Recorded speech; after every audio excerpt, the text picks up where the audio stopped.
네, 치매머니라고 들어보셨나요? 예, 이 시간 이 뉴스로 좀 오늘 시작할까 합니다. 한국에서 들어온 소식이 우선 한 줄 뉴스 같은 게 하나 있는데 그걸 계기로 제가 좀 알아보고 난 후에 여러분들에게 좀 전해드려야 되겠다라는 생각이 들어서 오늘 첫 뉴스로 좀 준비를 했습니다. 자, 일단 한국에서는요, 65세 이상의 고령 치매 환자가 그 자산을 보유하고 있는데 그 액수가, 그러니까 그 소위 말하는 치매머니라는 그 액수가 한국 GDP, 즉 국내 총생산의 6.4% 수준인 무려 154조 원에 달하는 것으로 나타났습니다. 치매에 걸리신 분들이 갖고 있는 자산을 다 더해보니까 무려 154조 원에 달한다는 것입니다. 현재 한국 내 65세 이상 그 고령 치매 환자는 약 124만 명으로 추산되고 있습니다. 이 중에 자산을 보유하고 있는 사람은 62%인 76만 4,600명으로 집계되었습니다. 이들이 보유한 자산 규모는요, 앞서 말씀드렸다시피 154조 원인데 154억 원도 아니고 154조입니다. 결국 이제 고령의 치매 환자가 보유한 소위 그 치매머니가 그렇게 많다라는 것입니다. 자, 치매머니. 굳이 영어로 한다면 뭐 디멘시아 머니? 뭐 이렇게 뭐 직역을 할 수는 있겠습니다만은 사실 공식적인 용어는 없습니다. 다만 미국에서 이제 은행이나 금융권에서는 뭐 unmanaged assets held by seniors with dementia, 뭐 치매를 갖고 있는 고령층이 갖고 있는 unmanaged, 그러니까 관리가 안 되는 뭐 자산, 뭐 이렇게 좀 복잡하게 번역이 될 수밖에 없는데 너무 길죠. 네. 하지만 이제 급할 때는 결국 미국에서도 뭐 디멘시아 머니라고 하면 뭐 비공식적이긴 합니다만 다 통용은 될 수 있습니다. 물론 다 알아는 듣죠. 사실 그런데 이제 이 치매머니라는 용어는 일본에서 유래한 말입니다. 처음에 고령화로 인해서 자산을 가진 상태에서 이 치매에 걸린 노인들이 늘어나고 또 이들의 자산이 갖고 있는 그 계좌 오너가 치매에 걸렸으니까 관리가 안 될 거 아니에요. 뭐 돈을 넣었다 뺐다 관리가 안 될 거 아니에요. 그래서 이제 그때부터 일본에서 사회적 경제적으로 문제가 생기면서 등장한 용어입니다. 일본에서는 이런 치매머니가 한국이 뭐 154조 원이라고 말씀드렸는데 그보다 무려 20배에 달하는 그런 수천조 원에 달하고 있는 것으로 파악돼서 지금 일본에서는 전 국가적인 그런 문제입니다. 한국의 경우도 실제로 그 수백조 원의 그 돈이 이렇게 계속 결국은 이제 묶여 있는 거잖아요. 치매 걸리신 분이 그 돈을 뭐 넣었다 뺐다도 못할 거 아니에요. 꼭 뭐 은행에 있는 돈만 얘기하는 건 아니지만 부동산 같은 것도 자산인데 뭐 사고 팔고도 안 되고 그냥 묶여 있는 거죠, 계속. 그렇게 돈이 돌지 못하는 거잖아요. 그렇게 돈이 돌지 못하면 경기가 활력을 잃게 됨에 따라서 대책 마련이 시급하다라는 게 오늘 들어온 한 줄 뉴스입니다. 그런데 이제 대책이 마련되지 않으면 그 동결된 자산을 처분할 방안도 지금 한국이 마땅치 않다라는 것입니다.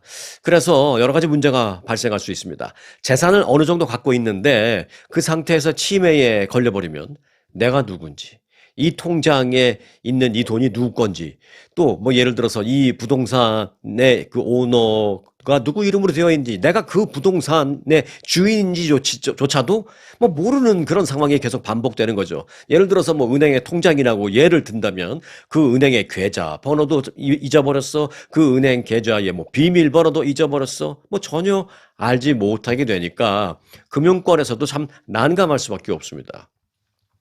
그래서 한국 정부도 지금 대책을 마련 중에 있다라는 그런 상황의 이제 뉴스인데요. 자, 한 줄 뉴스를 갖고 이제 이곳으로 갖고 와서 이곳 뉴스를 좀 만들어야 되겠습니다. 한국은 한국이고요. 이곳 미국에서는 그러면 어떻게 해야 하는지가 우리에게는 중요하죠. 그래서 잠시 좀 전해드리겠습니다. 자, 미국에서 치매에 걸린 노인의 자산을 자녀가 대신 인출을 하거나 또는 뭐 관리를 하려고 하면 법적 권한이 반드시 필요합니다. 이는 단순히 가족 관계만으로는, 그러니까 내가 우리 어머니 아들이에요. 아, 분명히 내가 아들임을 증명해 주는데 왜 내가 이 통장에 돈을 인출 못하는 거예요? 뭐, 안 됩니다. 네. 단순히 가족 관계만으로는 불가능하며 합법적인 절차와 합법적인 문서를 통해서만 가능합니다. 자, 그러면 그 합법적인 걸 알아보겠습니다. 우선 첫 번째, 사전 준비를 해야 하는 그런 경우인데 이때는 이제 위임장을 만들어 놓는 게 필요합니다. 위임장, Power of Attorney라고 하죠. 줄여서 뭐 POA라고 하기도 하고요. 부모가 정신적으로 문제가 생기거나 그런 게 우려가 됐을 때 그렇게 실제로 문제가 생기기 전에 미리 자녀나 또는 뭐 신뢰하는 부모가 신뢰하는 그런 사람에게 재산 관리 권한을 미리 위임해 놓은 그런 문서입니다. 특히 뭐 듀러블 파워 오브 어터니 같은 걸 만들어 놓으면 치매와 같은 그런 정신 능력 상실 후에도, 그러니까 꼭 돌아가시지 않아도 살아계시지만 치매 같은 게 걸렸을 때도 이제 계속 유효한 그런 위임장이 됩니다. 효과는 이 문서를 가진 자녀는 은행 계좌에서 뭐 돈을 인출할 수도 있고요. 뭐 투자 자산, 뭐 주식 같은 거 갖고 있다면 조정할 수 있고, 또 뭐 세금 신고 같은 것도 할 수 있는 등 사실상 거의 모든 자산 관련 업무를 대신 처리할 수가 있습니다. 자, 그리고 이제 두 번째, 이 경우도 잘 알아놓으시기 바랍니다. 이 사전 위임장을 만들어 놓지 못한 상황입니다. 이때는 좀 복잡하긴 한데, 이때는 이 법원에 후견인 선임을 요청할 수 있습니다. 예를 들어서 뭐 돌아가셨다는, 지금 돌아가신 얘기가 하는 게 아니라 이제 치매 얘기를 하는 거니까, 뭐 불과 몇 달 전까지만 해도 멀쩡하셨는데 뭐 은행 관련된 얘기도 다 나누고, 야 뭐 이것 좀 은행 좀 돈 좀 뽑아와라 내 대신, 뭐 그래서 대신 해드리고, 뭐 같이 은행에 가자 나 좀 데리고 가 해서 다 하고 했는데, 불과 몇 달 만에 이걸 기억을 전혀 못 하시는 그런 상황이 막 돼버리는 거예요. 물론 중간중간 기억이 돌아오긴 하지만 순간순간 뭐 아예 기억을 못하는 그런 경우를 자주 갖게 되죠. 그러면 이제 본격적으로 치매다 뭐 이렇게 볼 수가 있는데, 자, 그래서 이제 결국 아차 싶은 상황에서 그런 상황을 맞게 되면 결국 이제 미리 그런 위임장을 못 만들어 놓은 상황을 맞이하게 되는 거죠. 이럴 때는 이제 뒤늦게나마 법원에 가서 이제 후견인 선임을 요청할 수 있습니다. 네, 가디언십 같은 것은 이제 요청할 수 있는 것이죠. 그런데 절차는 자녀가 법원의 그 후견인, 즉 가디언 또는 재산 관리인 그런 신청을 이제 하면 되는데요. 이때 이 법원은 그 부모의, 즉 뭐 노인의 그 정신적인 무능력을 증명해달라는 걸 요구합니다. 예를 들면 뭐 의사 소견서 같은 것을 가져오라고 하겠죠. 그 이후에 이제 재판을 거쳐서 판사로부터 이제 판결을 받아야 됩니다. 재판을 거쳐서 자녀가 법적 대리인으로 최종 임명이 되면 그때는 이제 자녀가 부모의 자산의 접근 및 관리가 용이합니다.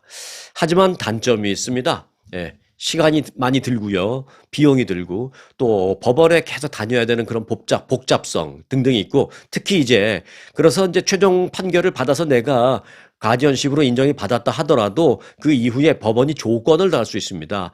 매 어떤 그 트랜잭션 같은 거 할 때 법원의 감시 하에만 운영될 수 있다. 뭐 이런 식으로 조건을 달 수도 있기 때문에 사실 자유롭지 못한 그런 치명적인 단점이 있습니다.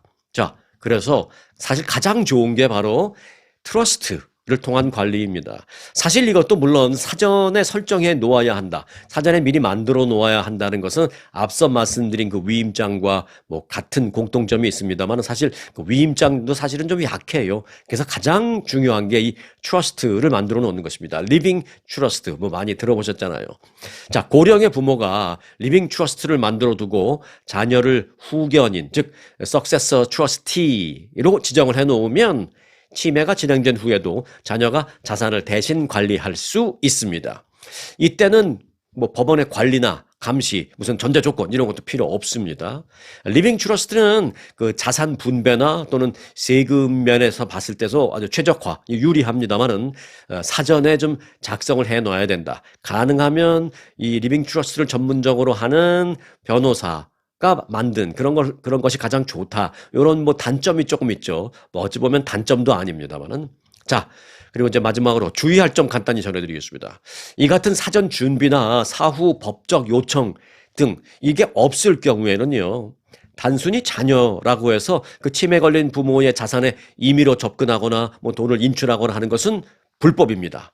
심지어는 그런 경우가 나중에 추후에 발각되기도 하면 노인 학대, elder financial abuse로 간주될 수가 있습니다. 경제적인 노인 학대로 간주될 수 있어서 잘못하면 중형에 처해지게 됩니다.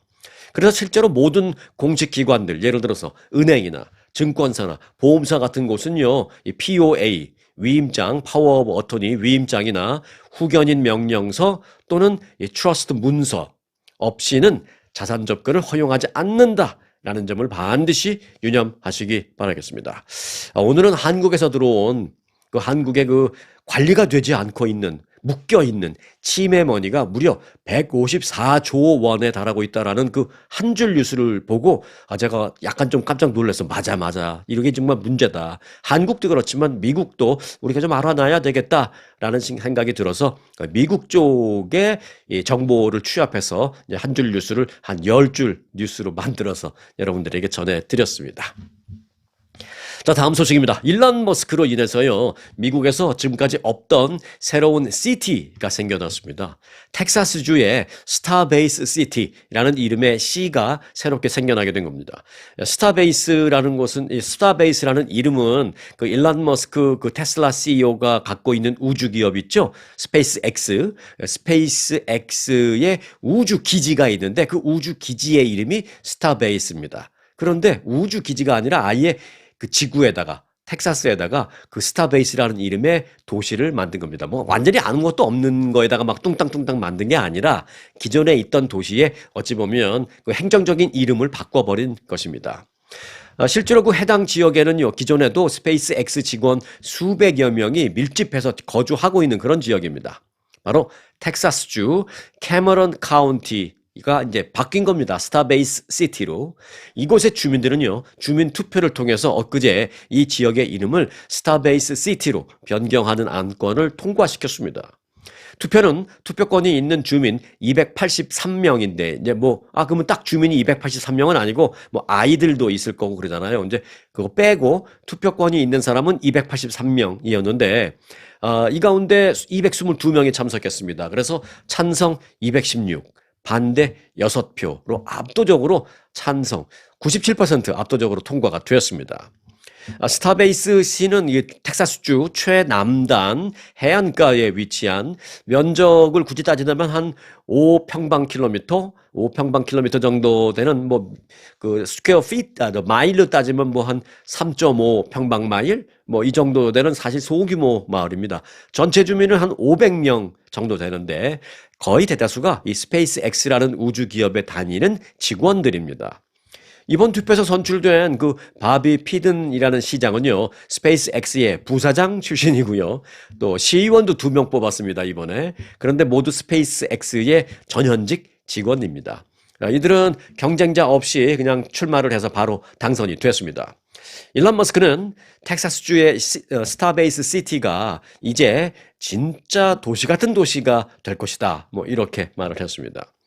머스크는 사실 수년 전부터 스타베이스를 독립된 지자체로 만들고 싶다라는 의사를 밝혀왔었습니다. 그러니까 하루아침에 만든 건 아니고 오랫동안 계속 꾸준히 목표를 갖고 만들어낸 겁니다, 이게.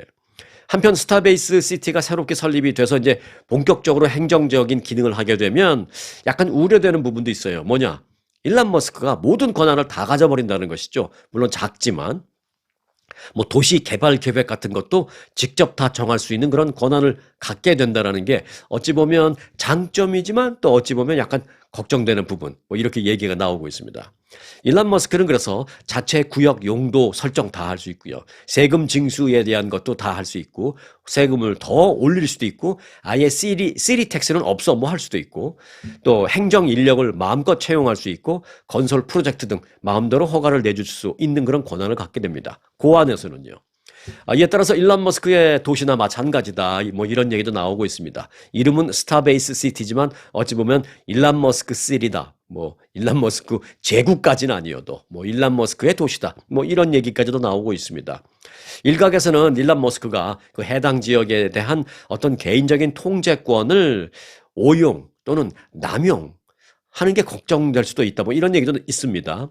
자, 실제로 그 스타베이스의 발사장과 인접해 있는 그 스타베이스 시리에 해당되지 않는 그 인접해 있는 다른 지역의 인근 주민들은요, 벌써부터 사실 많은 그 불편을 호소하고 있습니다. 왜? 그 로켓을 발사하는데 그 발사 과정에서 생기는 소음과 진동 등으로 인해서 피해를 호소하고 있습니다. 스페이스 X가 운영하는 그 우주 그 위성이 있잖아요. 그 우주 위성이 지금 벌써 한 7,000개 정도 올라가 있거든요. 그동안 수도 없이 이제 쏘아 올리는 그 과정에서 인근에 있는 주민들은 상당히 고통을 호소하고 있다라는 것입니다. 그런데 이제는 뭐 아랑곳하지 않고 이제 할 수 있다라는 것이죠. 자, 뿐만 아니라 이제 그 스타베이스 시리가 정식적으로 이제 행정을 시작해서 일론 머스크가 그 시장을 좌지우지하면서 모든 걸 하게 되면 거기 아주 아름다운 해변이 있는데 그 아름다운 해변도 주말에만 좀 오픈하지 주중에는 아예 클로즈 다운 시켜버릴, 클로즈, 문을 닫아버릴, 폐쇄시켜버릴 수도 있다. 그런 얘기가 나옵니다. 왜? 이제 스타베이스의 여러 가지 그 위성과 관련된 업무를 주중에 그냥 마음 놓고 마구 해버리기 위해서 그럴 수 있다. 또는 자기들끼리만 이용하기 위해서 외부인 출입 금지 뭐 이런 것을 할 수도 있다라는 게 이제 주변에 이제 걱정하는 사람들의 얘기입니다. 하지만 또 뭐 환영하는 사람도 있습니다. 실제로 이제 스타베이스로 탈바꿈한 그 캐메런 카운티 그 기존에 있는 사람들은요, 스타베이스 3로 출범하게 되면 스페이스 X 그 기업이 앞으로 인력 채용을 더 늘리지 않겠느냐. 그래서 우리가 좀 더 먹고 사는데 도움이 되지 않을까? 뭐 이런, 그리고 이제 관광하러 오는 사람들도 좀 있을 것 같다. 유명해지니까. 야, 일론 머스크가 그 만들었다는 시 한번 가볼까? 뭐 이런. 저부터도 좀 궁금하긴 하거든요. 그래서 뭐 관광 수입, 뭐 인력 채용 증대, 뭐 이런 어떤 효과를 누릴 것이다 라면서 이제 긍정적인 반응을 보이는 주민들도 또 꽤 있다. 뭐 이런 그 호불호가 있다라는 그런 얘기가 들려오고 있습니다. 네, 트럼프 대통령이 이틀 전 한국 등 그 외국 영화에 대한 100% 관세 부과 방침을 밝혔죠. 그런데 이제 하루 만엔 또 어제는 또 갑자기 입장을 밝혀서 아직은 미정이다. 뭐 이렇게 말했습니다. 그러니까 막 정신없는 거예요, 지금. 하지만 헐리우드 업계에서는 벌써부터 불만의 목소리가 터져나오고 있습니다. 특히 대규모 예산이 들어가는 블록버스터 영화들은 대부분 해외에서 제작해서 미국으로 갖고 들어오기 때문에 걱정이다라는 것입니다.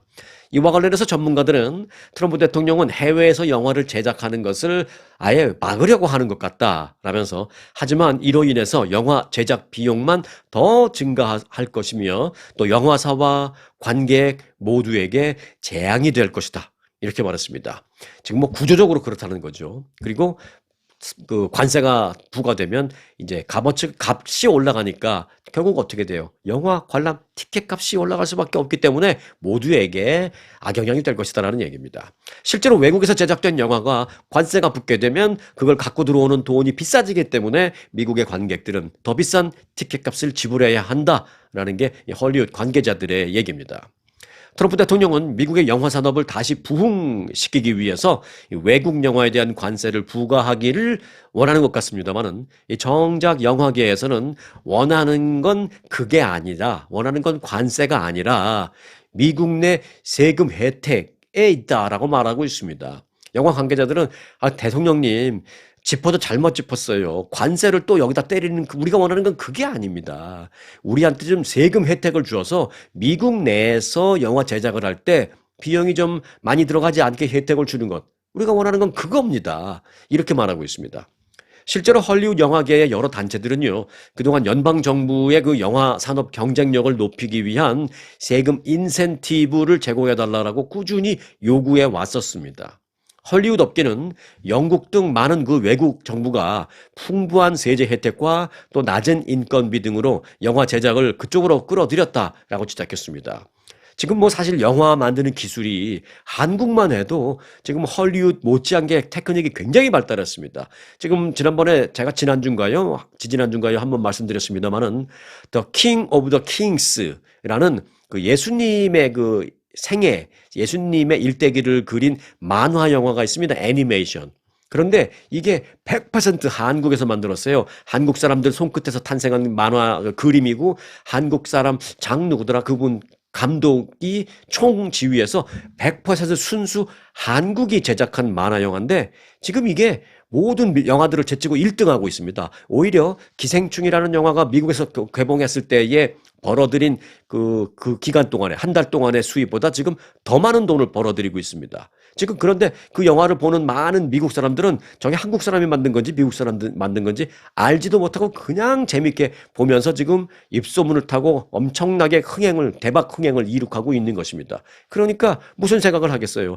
헐리우드에서 이 비싼 인건비 주고 비싼 세금 캘리포니아에 다 내고 하면서 그렇게 돈 많이 들여서 만들어 봤자 한국에서 적당한 가격에 합리적인 가격에 고퀄리티를 만드는 것보다도 뭐 시원치 않으니까 다 빠져나가는 것이죠. 뭐 만화 영화가 됐던 그게 그러니까 블록버스터급 영화가 됐든 다 빠져나가는 것입니다. 해외에서 만들어도 미국에서 만든 거 못지 않으니까 여러 가지 면에서.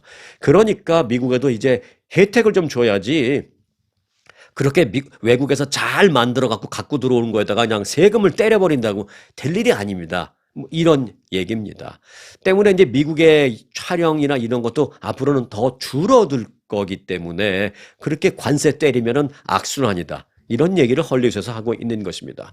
실제로 올해 그 할리우드 최고의 흥행작 마인크래프트 무비라는 것은요 캐나다에서 촬영됐고 또 곧 개봉될 미션 임파서블 시리즈 신작이 있는데요. 요건 전부 영국 등 해외에서 다 찍어버렸습니다. 아까 말씀드렸다시피 또 지금 만화 영화 애니메이션에서는 지금 탑을 찍고 있는 그 킹 오브 더 킹스라는 그게 또 100% 한국에서 만들어서 갖고 온 거고. 트럼프 대통령은 헐리우드 특사인 월러 배우 존 보이트도 연방 정책을 세금 인센티브로 제공하는 방향으로 수립하는 안을 논의한 바 있다라고 말했습니다. 그러니까 헐리우드에서 이런 얘기가 막 나오니까 알아. 네, 트럼프 대통령은 그런 거죠. 알아.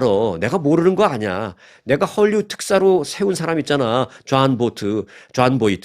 그 사람하고도 그렇지 않아도 얼마 전에 당신들이 하는 그 얘기 했어. 내가 모르는 게 아니야. 일단 이렇게 얘기는 하고 있습니다. 그래서 그런지 뭐 영화 수입하는 거 100% 관세 때린다고 하다가 바로 하루 만에 어제 살짝 말을 바꿨죠. 어제. 예, 아직은 최종적으로는 미정이야. 이렇게 말 바꿨습니다. 네, 하루 만에 그것도. 여하튼 지금 이제 관세를 때리면은 이제 큰일 납니다라는 얘기가 지금 헐리우드에서 막 나오고 있는 것입니다. 여하튼 뭐 관세를 부과하겠다라고 크게 발표하고 그것도 20%가 아니라 100% 영화 관세 때려버리겠다고 하고 바로 다음 날인 어제는 또 사실은 아직 미정이야 라고 하루 만에 번복하고 조정하고 하는 이 불확실성. 그 불확실성이 사실 어제도 헐리우드 영화계를 또 강타했습니다. 그 불확실성이 나올 때마다 제 로빈훗 어카운트는 출렁입니다. 저만 그러겠어요. 모든 사람이 그렇고 지금 뉴욕 증시는 그 말 한마디 때문에 출렁출렁 그게 지금 계속 불확실성의 그 여러 가지 악영향을 받고 있습니다. 자, 여전히 그래서 헐리우드 그 관계자들은요, 불안감을 감추지 못하고 있는 그런 상황입니다. 자, 한 영화 배급사 임원은요, 헐리우드 업계를 제대로 잘 알지 못한다면 그저 그냥 우리 업계가 가장 절실히 필요하다라고 말하는 그 세제 혜택, 그걸 그냥 해주면 됩니다. 그런 식으로 말하고 있습니다. 또 다른 한 영화 투자자는 필요한 것은 세제 혜택이지 관세가 아닙니다. 라면서 관세는 이 산업에, 즉 헐리우드 영화계 산업에 남아있는 목숨마저 질식하게 만들 것이다. 이렇게까지 심하게 말했습니다. 이제는 그 영화 티켓까지 비싸질 모양인가요? 네. 영화 티켓은 그렇다 치고요. 이렇게 이제 외국 제작 콘텐츠에 대한 관세를 크게 부과를 만일 실제로 해버린다면 결국은 이제 넷플릭스 월 멤버십도 올라갈 것이 뻔합니다. 왜? 넷플릭스도 미국에서 제작된 영화만 하는 게 아니잖아요. 전 세계에서 만든 걸 다 갖고 와서 하잖아요. 그러면 이제 넷플릭스도 그걸 가져오는데 돈이 들 터이니 그걸 뿌리면서 월 멤버십 돈을 그대로 받겠어요? 더 차지하려고 하죠. 넷플릭스 월 멤버십도 오르게 되고 넷플릭스가 오르면 뭐 넷플릭스만 오르나요? 디즈니도 올리고 뭐 무슨 훌루 TV 무슨 TV 다 오르죠. 결국은 모든 게 다 가격이 올라갈 수밖에 없는 그런 상황입니다. 더 걱정되는 건 그래서 나중에 뭐 이렇게 다 가격이 오른 후에 관세 정책이 다 나중에 흐지부지 돼서 관세가 원위치 됐다. 원래대로 다 돌아갔다. 그렇다면 이렇게 가격을 올린 그 사람들이 원위치 됐으니까 관세가 원위치 됐으니까 우리도 가격 올렸던 거 다 내릴게요 하고 내릴 것 같아요? 안 내립니다. 모든 물가는 한 번 올라가면 절대 내려가는 일이 없습니다. 어쩌다가 물가가 좀 내려가면 원위치 올라가는 건 빨리 올라가요. 올라간 건 내려가지 않습니다. 그래서 가격 인상, 물가 인상이 그래서 무섭다라는 것입니다. 자, 이어지는 소식인데요. 이 트럼프 행정부의 그 관세 폭탄이 미국의 신혼부부들에게까지도 지금 영향을 미치고 있습니다. 월스트리트 저널은 미국이 세계 각국의 고율의 관세를 부과하기로 이제 그 정책을 계속 시행하는 게 몇 달 됐잖아요. 그러면서 미국 내 예식장 풍경도 바뀌고 있다. 어떻게? 가성비 위주로 바뀌고 있다라고 보도했습니다. 중국산이 대부분을 차지하는 예를 들어서 웨딩드레스뿐만이 아니라 웨딩드레스 멋있죠. 그렇지만 그중에서 정말 메이드 인 이탈리 그런 웨딩드레스, 메이드 인 프랑스 웨딩드레스가 과연 얼마나 될까요? 네, 사실 웬만한큼 어차피 한 번 입고 이제 돌려주거나 또는 샀다 하더라도 한 번 입고 말 거라는 생각에 뭐 그렇게 사치스럽게는 안 해도 되잖아요. 그래서 웨딩드레스 이제 웬만하면 합리적인 가격으로 사거나 대여하거나 하려고 하는데 사실 이제 그 정도 된다면 거의 대부분 메이드 인 차이나 중국산이라는 것이죠. 그래서 대부분 중국산인 그 웨딩드레스뿐만이 아니라 꽃, 뭐 테이블보 위에 놓여 있는 양초, 사실 모든 게 거의 다 일제히 중국산이기 때문에 가격이 일제히 급등할 것이다라는 것입니다. 실제로 오르는 것도 많이 있고요. 한 예로 올해 30살의 예비 신부인 엘리자베스는 유럽과 중국 수입품에 대해서 관세를 부과한다라는 발표가 나온 순간 자신이 꿈꾸던 각종 계획을 모두 폐지할 수밖에 없었다라고 말했습니다. 피로연에 사용하려던 유럽산 고급 와인은 상대적으로 좀 저렴한 미국산 와인으로 대처하고 뭐 그렇다고 해서 미국산 와인 사실은 저는 미국산 와인이 더 좋아요. 유럽 와인은 저는 한동안은 좋아했지만 얼마 전부터 몇 년 전부터는 그리고 이제 와인을 좀 먹기 시작하면서 와인을 좀 알기 시작하면서부터는 유럽 와인 별로더라고요. 캘리포니아 나파 와인이 최고입니다. 가격도 싸고요. 여하튼 그렇지만 이제 결혼식 때는 그래도 뭐 맛을 떠나서 유럽산 와인 같은 거 좀 놓고 싶어 하잖아요. 신랑 신부들이. 그래서 유럽산 와인을 착 깔으려고 했는데 뭐 쓸데없이 값만 비싸니까 또 더 비싸졌으니까 캔슬 미국산 와인으로 하자. 그럼 다 바꿨고요. 또 중국에 주문을 해서 하객들에게 일일이 주려고 하던 커스터마이즈드된 티셔츠를 계획하고 있었답니다. 예를 들어서 뭐 친구 데이빗이라는 친구가 오면 뭐 데이빗 이름 딱 찍어서 뭐 티셔츠를 주거나 뭐 에이미면 에이미 이름 딱 찍어서 주거나 이런 식으로 하려고 했답니다. 중국에다 하면은 생각보다 그렇게 비싸진 않으니까. 그런데 이런 관세 정책 때문에 그 계획 모두 포기했다라고 합니다. 그래서 하객들에게 그러면은 그런 티셔츠 말고 다른 선물 뭘 주려고 해요라고 월스트리트 저널이 물어봤더니 그런 커스터마이즈 티셔츠는 캔슬했고 포기했고 그냥 미국산 쿠키 박스 요만한 쿠키 박스 하나씩 주려고 합니다. 이렇게 다 바뀌었다라는 것입니다. 또 다른 예로 내년 10월에 결혼 예정인 26살의 여성 신디라는 사람은요. 결혼식 소품들을 한 푼이라도 쌀 때 사놓기 위해서 내년 10월에 그러니까 앞으로 1년도 더 남았는데 결혼식이 지금 미리 그 결혼식 소품을 사놓고 있다라는 것입니다. 이것도 어찌 보면 일종의 사재기죠. 뭐 물건을 뭐 왕창 많이 사놓는다고 그것만 사재기가 아니죠. 지금 필요 없지만 내년을 위해서 미리미리 사놓는 겁니다. 그래서 결혼식 소품을 지금 사기 시작했다라고 말을 했습니다. 꽃병 84개 샀고요. 양초도 100개 미리 사놨다라고 합니다. 웨딩드레스도 결혼식이 아직 1년 반이나 남았지만 중국에 미리 지금 주문해 놨다라고 말했습니다. 또 다른 한 예비 신부는요. 1년 전에 주문한 맞춤 드레스가 갑자기 중국에서 이제 지금 들어와서 이제 곧 받으려고 하는데 왜냐면 다음 달에 결혼식이 있어서 이제 지금 오늘 내일 사이에 받으려고 하는데 통지가 왔답니다. 1,500달러 더 가격이 올라갔다라고 1,500달러 더 내라고. 그래서 이 예비 신부가 너무 당황스러웠다. 뭐 이렇게 말하고 있습니다. 이미 타격을 받고 있는 거죠. 한 결혼식 신발 전문 업체는요. 이달부터 구두 가격에 약 60달러의 추가금을 부과하기로 했다라고 밝혔습니다. 미국으로 수입되어 오는 관세 때문이다라고 업체는 공식적으로 그렇게 설명을 했습니다. 전국 웨딩업 협회는요. 현재 미국 내 드레스의 90%가 중국에서 생산되어서 들어오는 것이다. 라면서 일부 웨딩샵들은 드레스 값을 이미 한 30% 정도 올렸다라고 말했습니다. 꽃값도 오르고 있습니다. 관세 인상과 운송비 상승으로 인해서 꽃값도 오르면서 당초 장미로 완전히 그냥 장미로 싹 데코레이션을 하려고 했던 한 웨딩 업체는 같은 돈을 받고 이제는 장미로 더 이상 할 수 없다라는 그 계산이 떨어져서 결국 그 신랑 신부와 합의 끝에 결국은 이제 카네이션으로 데코레이션 꽃을 바꾸기로 했다라는 것입니다.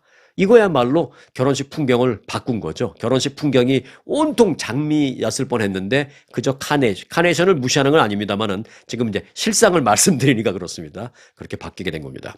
자, 실제로 또 내년에 결혼을 앞둔 조던 스미스는요, 이 꽃 전문가들로부터 이 견적을 받은 후에 예상보다 너무 높아진 그 예산으로 인해서 결국은 꽃 전문가들과의 계약을 그냥 취소하고 내가 그냥 해야 되겠다. 내가 꽃 사다가 내가 해야 되겠다라고 해서 그냥 트레이더 조스, 거기 가면 또 꽃 좋잖아요. 트레이더 조스, 그리고 뭐 코스코 이런 데를 막 다니면서 이제 조금씩 계약을 해서 자기가 그 꽃을 받아와서 자기가 장식을 하기로 했다라는 것입니다. 트럼프의 관세 정책이 미국의 그 결혼식장의 풍경까지도 완전히 바꿔놓고 있는 그런 상황입니다.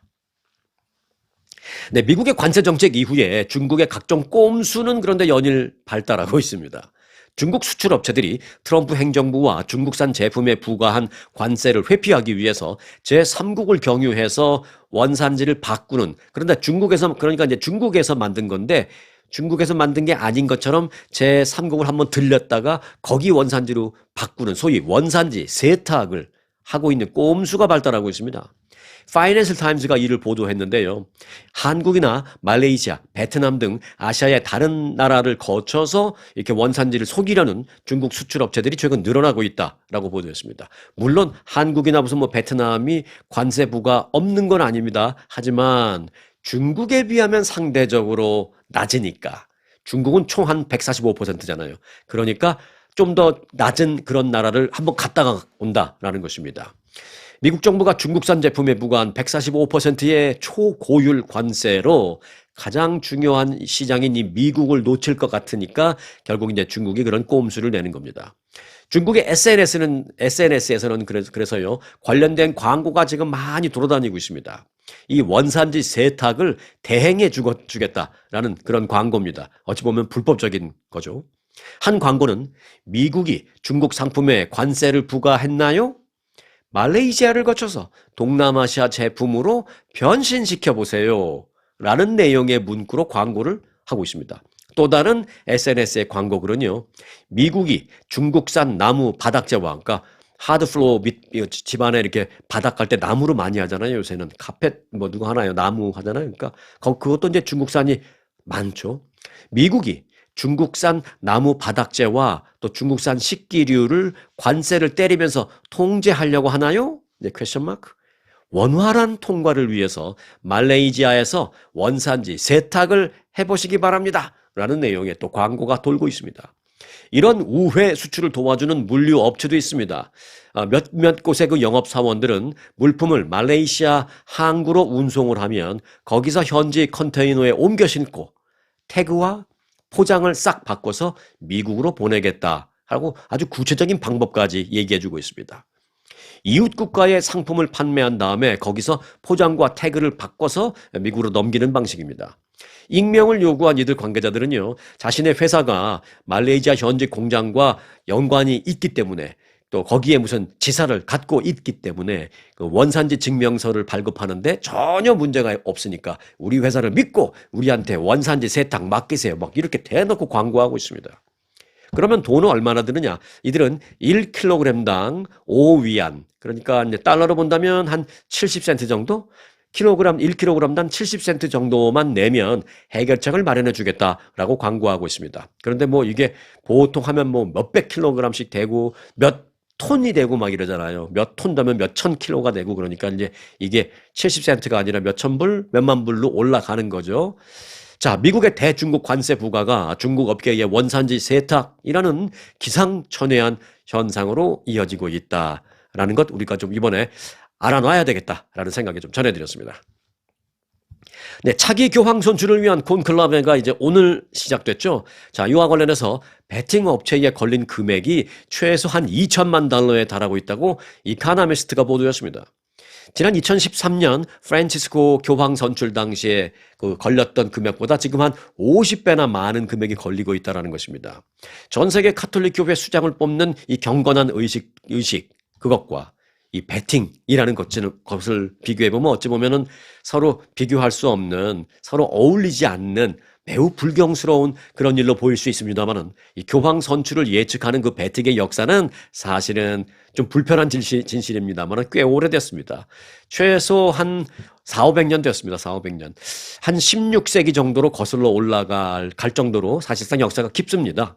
1503년 그때 콘클라베에서도요. 그 로마 금융인들이 이를 시행했었습니다. 1591년에는 그레고리 14세 교황이 선출될 때 그때 선출을 놓고 돈을 거는 그런 행위를 금지한다라는 그 이탈리아 그 나라 차원에서 그 금지 칙령이 내려지게 되었습니다. 그런 칙령이 내려질 정도라는 건 뭡니까? 그만큼 교황 선출을 놓고 그때부터 막 돈을 거는 베팅하는 그러게 횡행했다라는 것이죠. 1500년 그때도.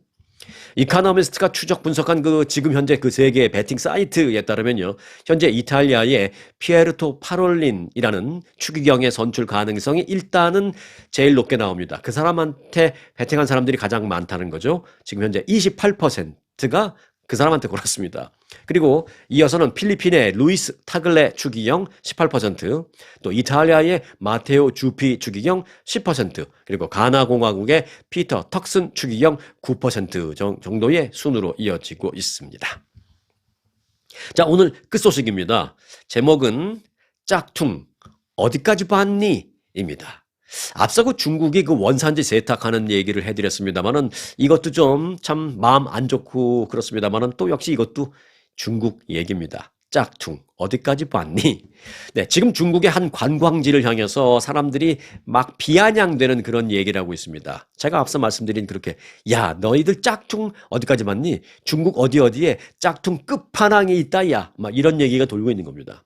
중국의 한 관광지에서 일본의 그 후지산을 본따서 작은 언덕의 꼭대기를 그 흰색 페인트로 칠을 해버렸습니다. 눈이 아니고 흰색 페인트로 덧칠을 하고 관광객을 맞이하고 있는 그런 상황입니다. 사우스 차이나 모닝 포스트는 중국 허베이성 우주 환상의 땅이라는 이름의 관광지가 일본의 상징인 후지산을 흉내냈다라고 보도했습니다. 후지산을 흉내내서 조그만 언덕에다가 흰색 페인트를 해놓고 우주 환상의 땅 뭐 이렇게 제목을 정해놓은 거예요.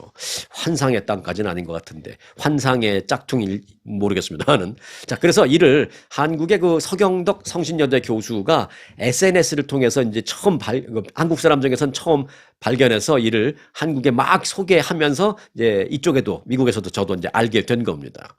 서경덕 교수는 그 SNS에 이 관광지는 일상에 지친 사람들을 위해서 산과 반짝이는 호수, 또 푸른 잔디밭, 또 흰색 말, 그리고 아담한 목조 오두막을 갖춘 동화 속의 풍경을 만들겠다라고 홍보를 하면서 알고 보면 가짜 후지산을 만들어놨다. 이렇게 말했습니다. 사진으로 보시면 아시겠습니다만은 사실 그 산이라고 뭐 부를 수도 없을 만큼 그렇게 크지 않은 작은 뭐 언덕보다는 크죠. 뭐 작은 동산 정도에 불과하며 최정상에는 그 새하얀 페인트로 덧칠한 겁니다. 저게 이제 눈이 아닙니다. 흰색 페인트입니다. 그런 걸 육안으로도 알 수 있습니다. 그런데 이제 업체 측은 이 언덕을 화산이다라고 부르면서 더 웃지 못할 일은 뭔지 아십니까? 화산이다라고 부르면서 저 반대편에서 매일 분홍색 그 연기를 팍팍 쏴서 쏘아 올리는 그런 걸 합니다. 그게 뭐냐? 화산 폭발한다고. 네, 이게 화산 폭발을 흉내낸다고 분홍색 연기를 팍 쏘아 올립니다. 흰색으로 페인트 칠하고 뒤에서는 분홍색 연기를 쏘고 후지산이고 이건 화산 폭발 뭐 이런 식으로 가짜 화산 폭발 쇼까지 연출하고 있습니다. 정말로 짝퉁의 끝판왕을 보는 것 같습니다. 자, 이를 접한 네티즌들은 정말이지 후지다. 한국에서는 그런 말로 비아냥거리고 있습니다. 또 이제 어떤 사람들은 한국에서는 후지산을 본따 만든 짝퉁 후지산은 정말 후지다. 뭐 이런 얘기도 하고 있습니다. 이제 한국의 네티즌들은요. 한편 이 허베이성이라는 곳은요. 과거에도 그 프랑스의 에펠탑, 또 이집트의 스핑크스 등을 본떠서 짝퉁을 만들었다가 크게 비난받은 바 있는데 이번에는 또 이제 짝퉁 후지산으로 또 한번 후지다라는 욕을 먹고 있는 상황입니다. 그러면 이 사람들 한국 거는 짝퉁을 안 만드나? 라는 생각을 하게 되는데 왜 안 만들겠습니까? 우선 그 한국의 아름다운 한복을 중국 전통 의복이다라고 주장하는 건 뭐 어제 오늘의 얘기는 아니고요. 가장 최근의 일로는 지금 그 넷플릭스에서 큰 인기를 끌고 있는 한국 드라마가 있습니다. 드라마의 제목은 폭삭 속았수다입니다. 폭삭 속았수다. 이거는 뭐 속아 넘어갔다 그게 아니라 제주도 사투리인데요. 표준말로 하면 정말 수고 많으셨습니다. 라는 뜻입니다. 그걸 이제 제주도 사투리 그대로 제목을 만든 건데 그 폭삭 속았수다 드라마가 세계적으로 큰 히트를 치자 거기에 출연한 배우 박보검과 또 아이유의 사진을 무단으로 사용해서 자신들의 업소에 떡하니 붙여놓고 그 다음에 이제 한국말로 되어 있는 폭삭 속았수다 그 말은 다 지워버리고 중국말로 뭐라고 이제 한자로 써 놓아서 이게 마치 중국 드라마인 것처럼 그렇게 만든 케이스가 알려져서 또 논란이 되고 있습니다. 중국 사람들 오래전에는 이 골판지로 가짜 계란을 만들어서 세계적으로 한번 난리가 난 적이 있었죠. 한 20년 전쯤 되는 것 같은데 저는 지금도 그게 잘 이해가 안 됩니다. 골판지로 어떻게 계란을 만들었는지 정말 계란 안에 그 노른자까지도 똑같이 만들었어요.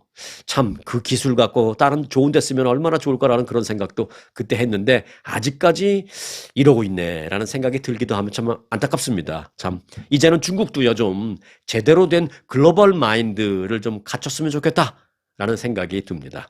짝퉁은 이제 그만 중국도 미국도 이 정상적인 상품으로 정상적인 경로와 정상적인 정책을 통해서 정상적인 경쟁을 벌였으면 좋겠다라는 기대감을 갖고 자 오늘 영상은 여기까지 하겠습니다.